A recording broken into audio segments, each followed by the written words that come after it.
Hello and welcome back to our YouTube channel. उम्मीद करता हूं कि आप सभी फिट एंड फाइन होंगे। आज के इस वीडियो में हम बात करने वाले हैं डिफरेंट डिफरेंट एमसीक्यूज़ के बारे में। Already this is the part 6 of this series जो हमने स्टार्ट की है फॉर द जेकेपी एसआई के लिए है, in addition with RPF constable. तो I hope if you are new to our channel, don't forget to subscribe our YouTube channel and also share the video with your friends. तो let's start the video. तो first question क्या है? विच among the following mountains spread through the Gulmarg valley? Basically question क्या है कि Gulmarg valley, ये जो गुलमार्ग है जिसको हम किस नाम से जानते हैं? मीडो ऑफ फ्लावर्स, ठीक है। तो ये किस माउंटेन रेंज पे लोकेटेड है? And this is located in the Apharwat mountain range, ठीक है। तो ये जो गुलमर्ग है ये बेसिकली हॉलीडे रिजॉर्ट बनाया था किसने? कोई मुझे बता सकता है हॉलीडे रिजॉर्ट किसने बनाया था? यूसुफ शाह चक। यूसुफ शाह चक जो एक रूलर था चक डायनास्टी का। चक डायनास्टी का, ठीक है। और इसी चक डायनास्टी के बाद यहाँ पे फाउंडेशन ऑफ मुगल रूल आया था, राइट। तो अगर हम यहाँ पे बात कर लेंगे जो इम्पोर्टेंट माउंटेन्स है जम्मू एंड कश्मीर के, ठीक है, तो क्वेश्चन इनमें से कभी भी पूछा जा सकता है, right. Apharwat mountain, this mountain spreads through Gulmarg valley. तो ये स्प्रेड है गुलमर्ग पे, right. It is 4390 meters in height. जो इसका हाइस्ट पॉइंट है, ठीक है, उसकी हाइट कितनी है? 4390। इंपॉर्टेंट बात यह है कि एक स्प्रिंग जिसका नाम है अल्पसर स्प्रिंग, ये वहीं से निकलता है इसी अफरवत माउंटेनों से, ठीक है। और इस अल्पत्थर से फिर एक नाला बन जाता है जिसको हम नाला नंगल के नाम से जानते हैं। ऑरिजिनेटेड फ्रॉम दिस स्प्रिंग, इसी स्प्रिंग से वो निकलता है and which finally meets with the volar lake, जो फाइनली किसके साथ कनेक्ट होता है? वोलर लेक के साथ, ठीक है। Volar lake, this is the largest fresh water lake of India. Largest fresh water lake of India, right. तो जो भी जम्मू एंड कश्मीर के प्रीवियस मैं प्रीवियस ईयर पेपर देख रहा था कि उसमें एक टाइम में पूछा गया था कि arrange the following mountains of Jammu and Kashmir in ascending order, ठीक है। तो इसलिए मैंने इस चीज़ को यहाँ पे लिखा है, राइट। तो mountains of Jammu and Kashmir, तो फर्स्ट जो सबसे बड़ा है that is the Nun and then Kun. Basically ये दो एक ही पीक में लाई कर देते हैं, ठीक है, एक ही रेंज में लाई कर देते हैं, नून एंड कौन, ठीक है। लेकिन उसमें से सबसे बड़ा जो है डेट इज़ द नून, जिसकी हाइट है 7135 मीटर्स एंड कुन की हाइट कितनी है? 7077 metres. Then Amarnath mountain 5186 metres, ठीक है। हरमुख, जिसको माउंट हरमुख के नाम से भी जानते हैं, 5142 एंड देन अफरवत माउंटेन्स, ठीक है। तो इनका ऑर्डर ऐसा ही है, फर्स्ट नूनकुन, ठीक, Amarnath, Harmukh and Apharwat mountain, right. चलते हैं आगे। हमारा नेक्स्ट क्वेश्चन क्या है? द नेक्स्ट क्वेश्चन इज, क्या है next question?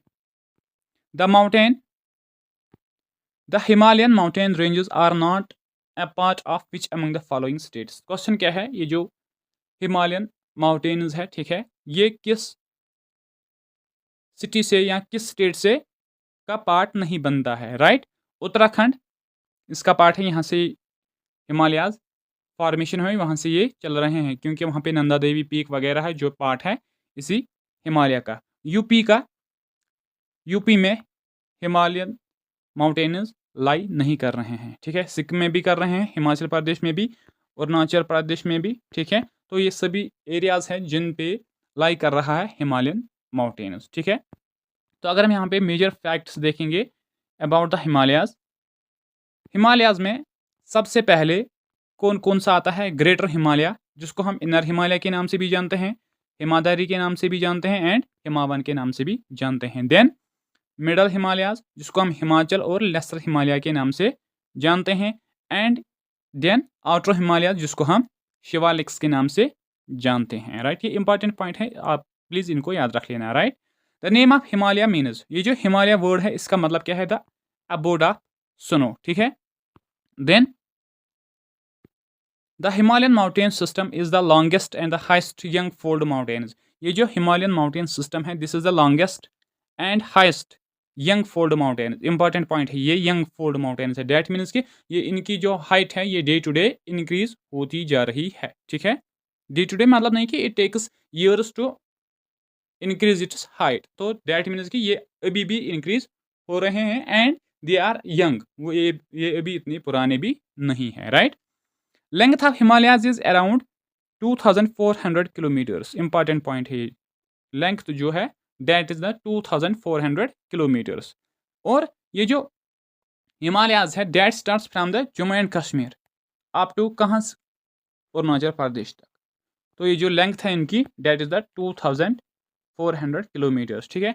And वेडथ varies from, और जो इनकी वेडथ है that varies from 200 to 500 kilometres. और जो इनकी वेडथ है वो वेरी हो जाती है 200 एंड अप टू 500 किलोमीटर्स तक। लेकिन उनकी जो मैक्सिमम वेडथ है वो लोकेटेड है कहाँ पे? जम्मू एंड कश्मीर में। आगे जाने के बाद उनकी वेडथ थोड़ी सी कम होती जा रही है, ठीक है। और इसके अलावा ट्रांस हिमालयाज वो भी हैं जिसमें कोराकरम, लद्दाख एंड ज़स्कर रेंजेस आते हैं, ठीक है। तो आगे हम उन पे भी बात करेंगे, राइट। चलते हैं आगे नेक्स्ट क्वेश्चन पे। तो हमारा नेक्स्ट क्वेश्चन क्या है? क्या है हमारा next question?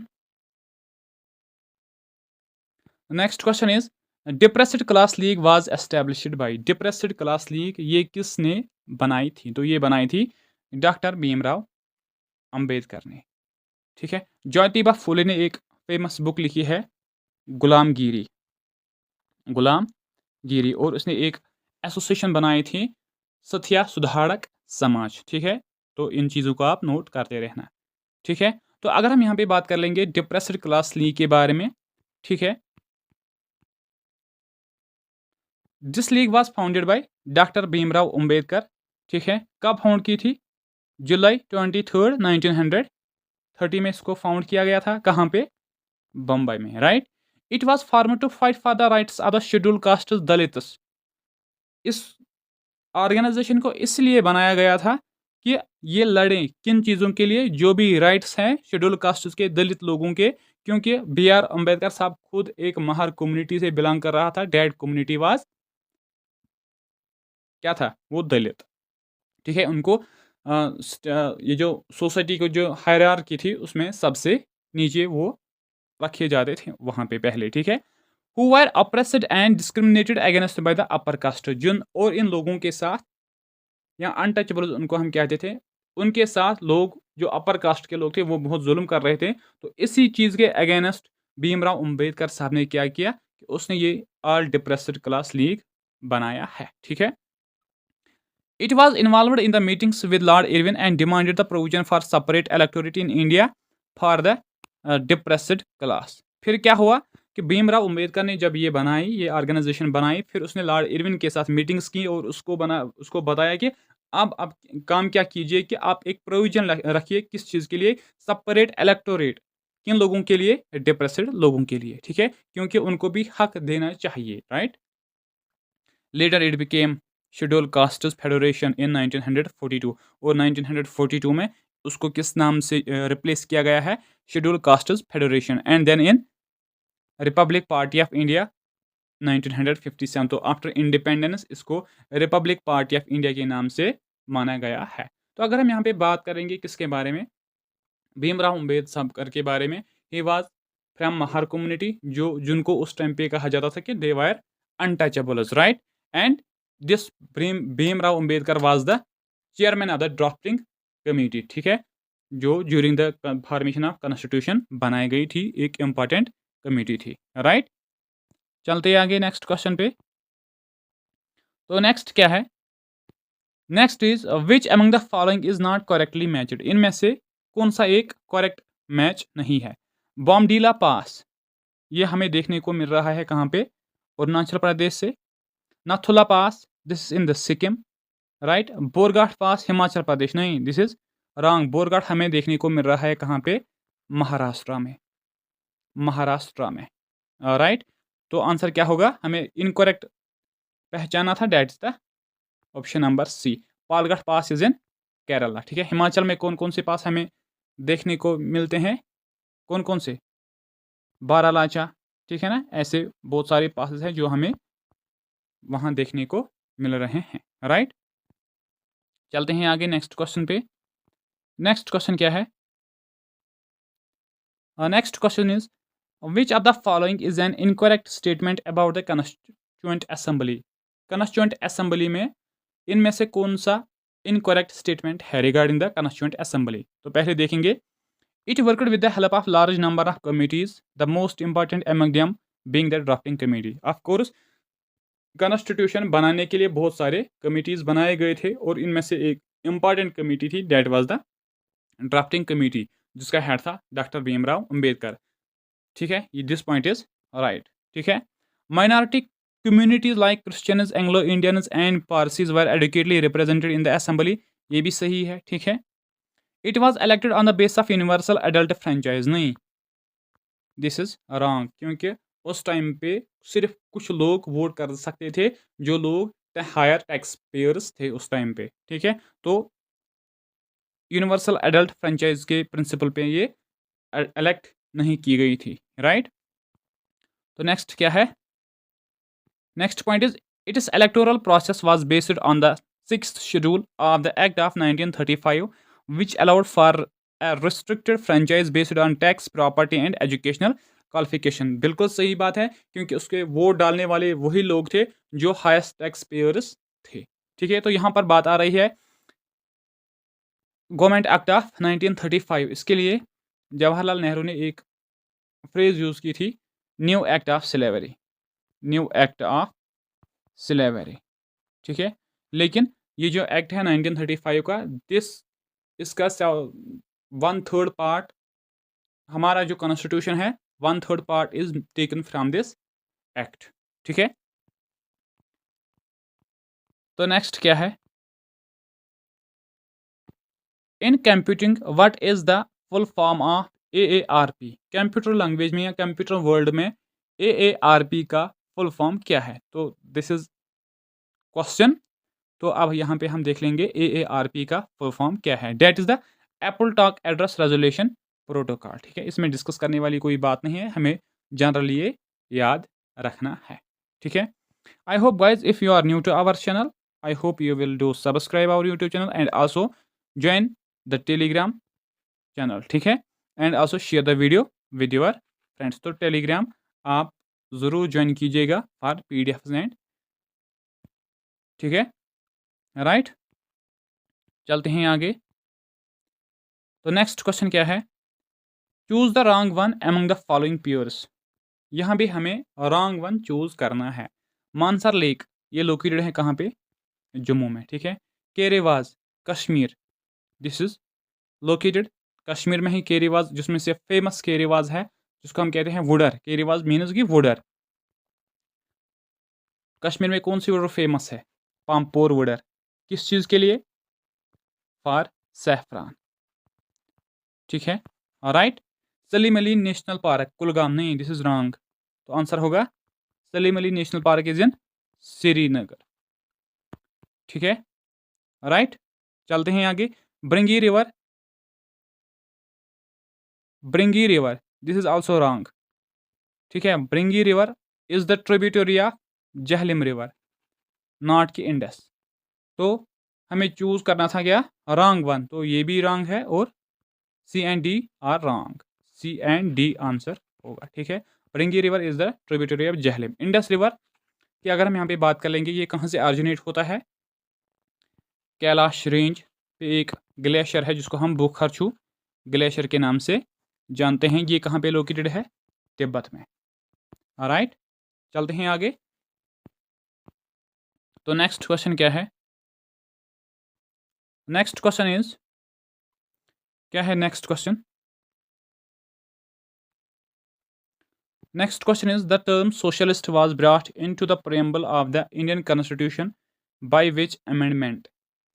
Term socialist, integrity and equality ये इंट्रोड्यूस की गई थी किस अमेंडमेंट एक्ट के तहत, in the preamble, that was the 42nd amendment act, ठीक है, जिसको हम और किस नाम से जानते हैं, मिनी कॉन्स्टिट्यूशन के नाम से इसको हम इस 42nd कॉन्स्टिट्यूशनल अमेंडमेंट एक्ट को, जो कब लाया गया था 1976 में, और इसको हम मिनी कॉन्स्टिट्यूशन के नाम से भी जानते हैं। इसमें इसी के ज़रिए ऐड किए गए थे सोशलिस्ट, सेक्युलर एंड इंटेग्रिटी, ठीक है, किसमें, प्रीएम्बल में, ठीक है, and also fundamental duties were added in the part for a constitution, ठीक है, लेकिन at the first they were 10 in number, जो रिकमेंडेशन दी थी किसने, सोवन सिंह कमेटी ने, ठीक है, राइट। चलते हैं आगे।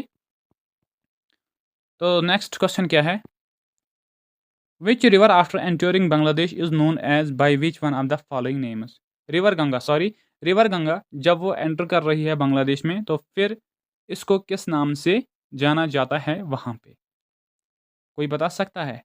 तो आंसर होगा पद्मा रिवर। सांगपो रिवर तिब्बत में ब्रह्मपुत्र रिवर को कहा जाता है। जायू रिवर ब्रह्मपुत्र ही की एक ट्रिब्यूटरी है, लोहित उसी का ये नाम है। हाइडस्पास ग्रीक लोगों ने जहलिम रिवर को बोला था, ठीक है, हाइडस्पास। तो करेक्ट आंसर क्या होगा, option number B, right.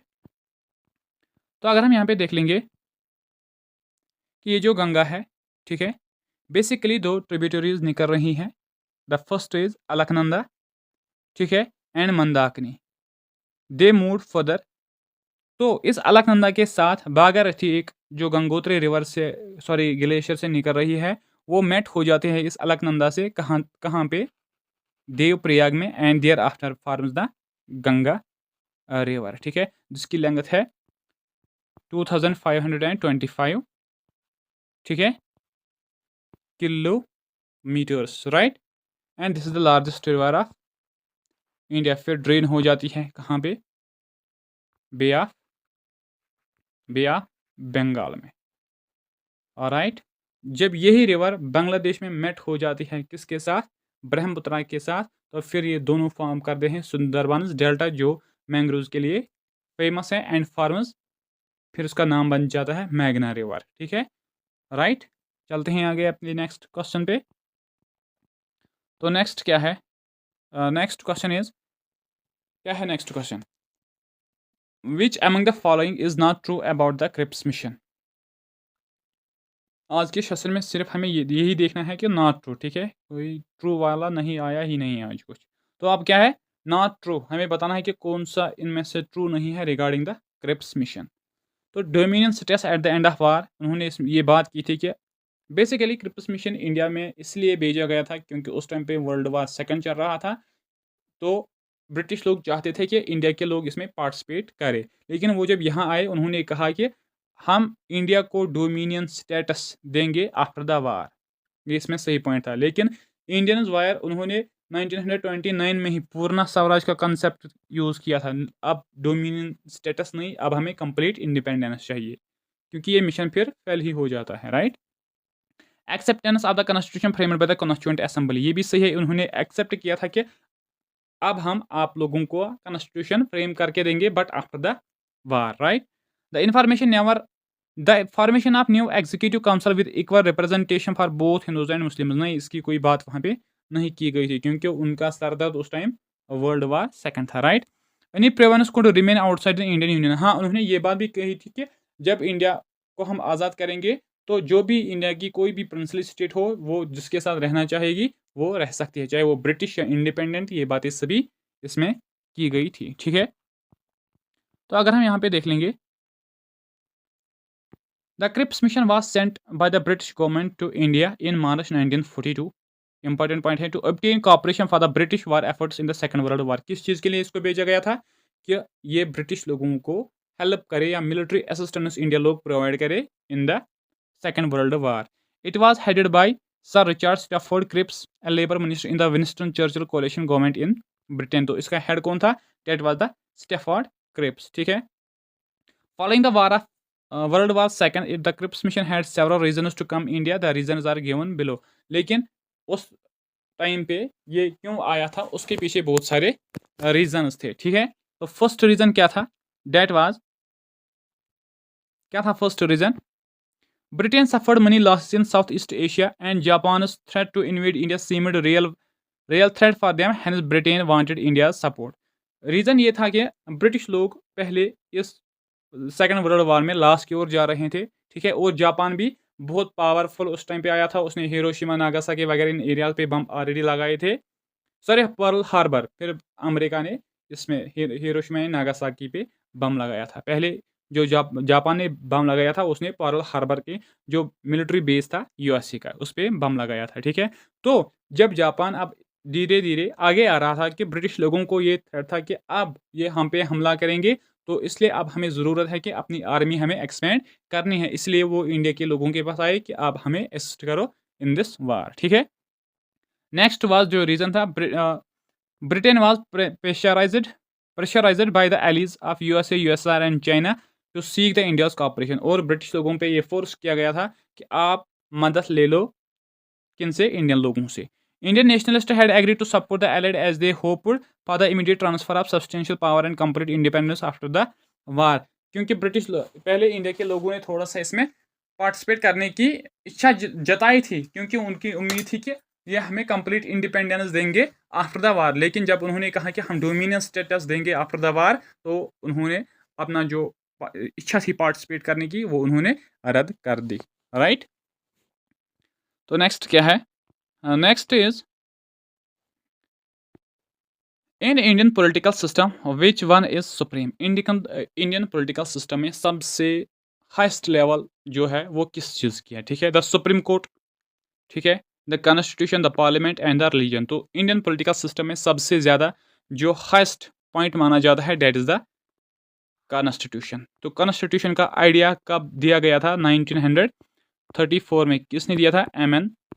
Roy ने दिया था, जिसने communist party of India found की थी। तो सुप्रीम कोर्ट जो ब्रिटिश के टाइम पे पहले इंट्रोड्यूस किया गया था, यहाँ सेटअप किया गया था कलकत्ता में under the regulating act of 1773, ठीक है। फिर 1935 में दिल्ली में इसको एस्टेब्लिश किया गया and was known as Federal Court of India, ठीक है। तो parliament, it consist of three things, president, Lok Sabha, Rajya Sabha, ठीक है। आर्टिकल 79 में इस बात की गारंटी दी गई है, ठीक है।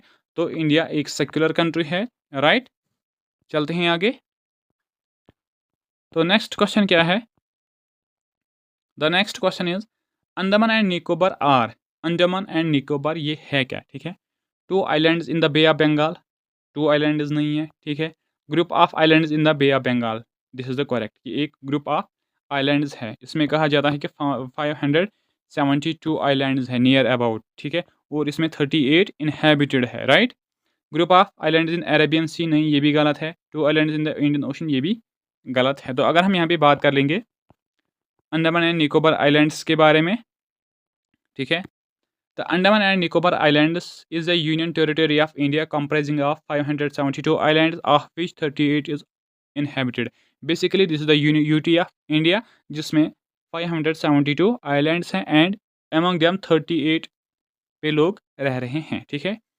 The islands are grouped into two main parts. और ये जो आइलैंड्स हैं इनको दो ग्रुपों में डिवाइड किया गया है। नॉर्दर्न, जो नॉर्दर्न वाला पार्ट है उसको अंडमान कहते हैं, अंडमान आइलैंड्स, एंड जो साउदर्न है उसको निकोबार आइलैंड्स के नाम से हम जानते हैं।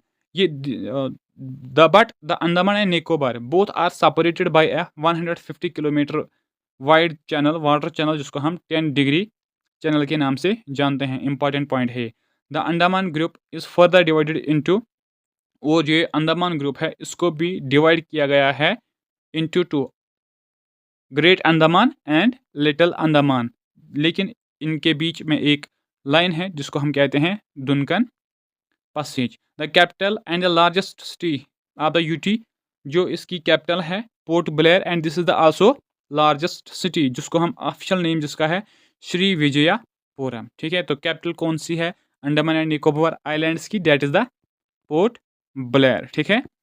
Saddle Peak is the highest point of Andaman Nicobar islands. और Saddle Peak, this is the highest point in the Andaman Nicobar islands, but it is located in north Andaman. लेकिन ये हमें नॉर्थ अंडमान में देखने को मिल रहा है, राइट। नेक्स्ट क्वेश्चन क्या है?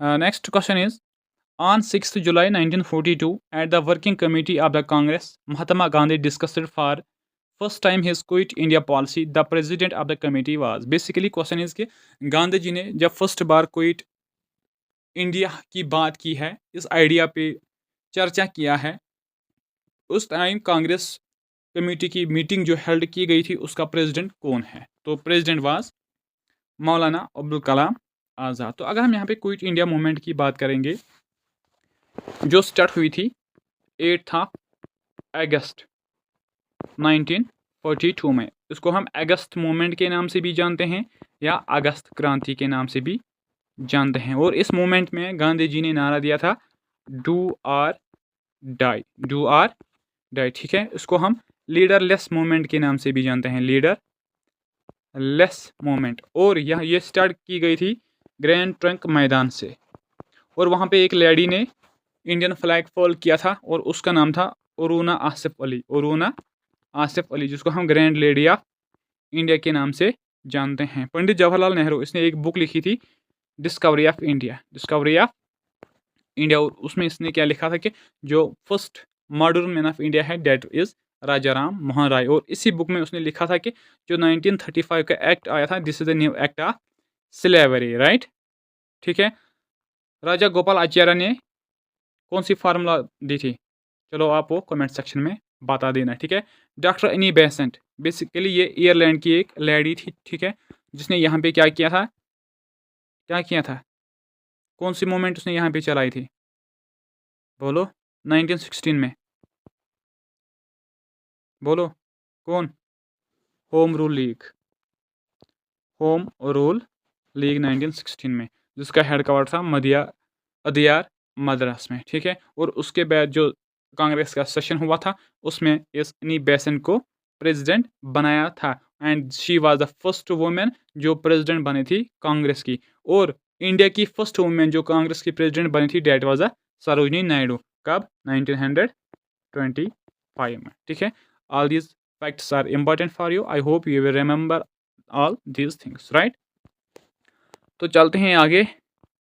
तो friends, this was all about today's class. I hope you will like this class and also share the class with your friends, and don't forget to subscribe our YouTube channel, ठीक है।